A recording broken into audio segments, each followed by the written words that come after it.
I am Paula Dela Cruz. I am a mom of two. I would like to take this moment to share a story of how God graciously welcomed me into his family and transformed my life in the process. I grew up in a religious family.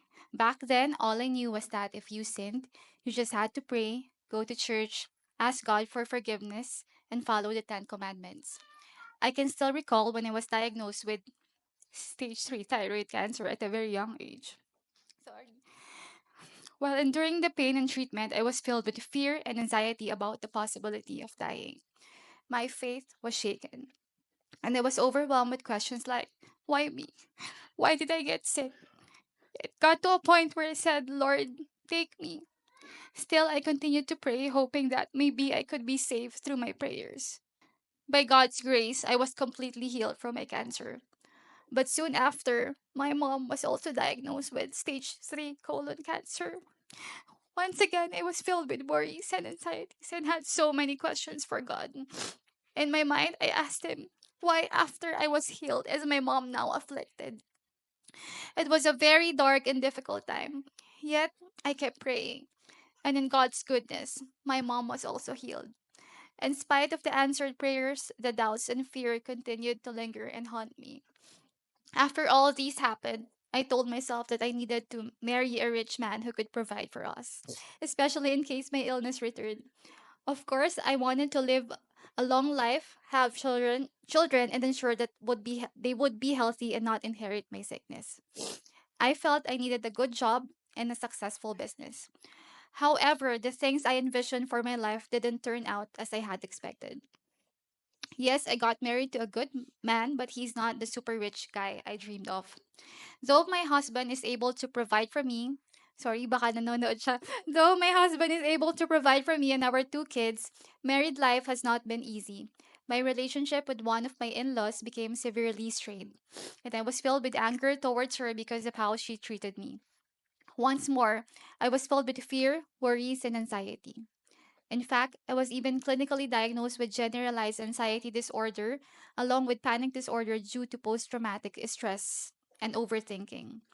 On top of those challenges, a series of traumatic health concerns hit our family again. My youngest niece was also diagnosed with cancer. And shortly after, my youngest daughter was diagnosed with type 1 diabetes, a lifelong autoimmune condition. At the height of her daughter's health issue, she had to be hospitalized, and she almost lost her life. With all that was happening, I felt utterly lost. Having an anxiety disorder made things even more difficult.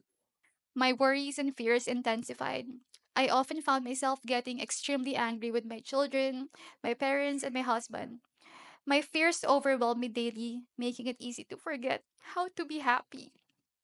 I remember questioning God and asking Him for a sign about why I still needed to trust Him after everything we have gone through. There was a time when I blamed God for all the misfortunes and hardships in my life. It was during this period that I truly felt alone and lost the desire to trust God. After we returned home from the hospital following 10 days of care, my fears magnified. I was engulfed in anxiety and constantly worrying about our finances, our health. Everything was overwhelming, and I found myself consumed by too many what ifs. One day, my sister sent me a YouTube link to one of Crossroads Redeem messages. The title of the message was No Worries, and it focused on Philippians 4, chapter 6 to 7. Sorry.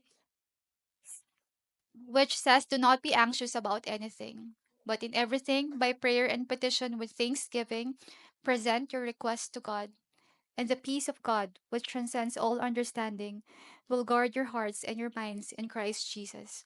As I attended my first Sunday worship service in Crossroads Redeem, I started to witness God moving in my life.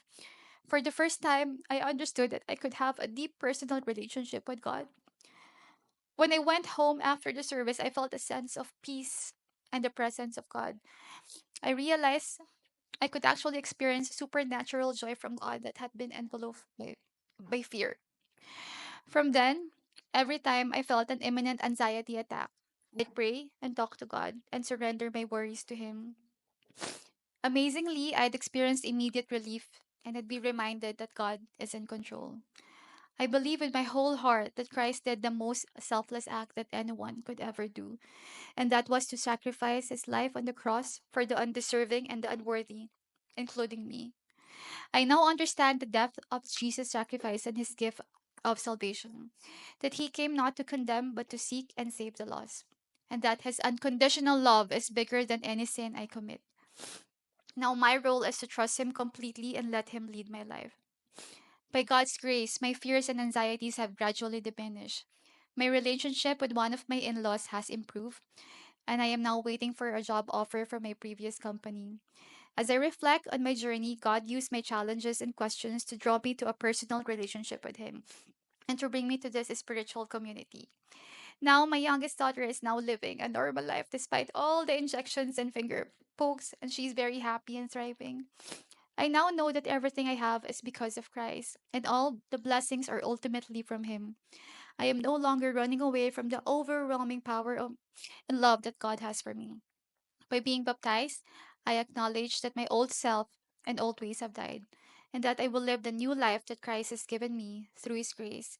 I commit to surrender all my worries and anxieties to Him and embrace the new life He has for me. To God be all the glory.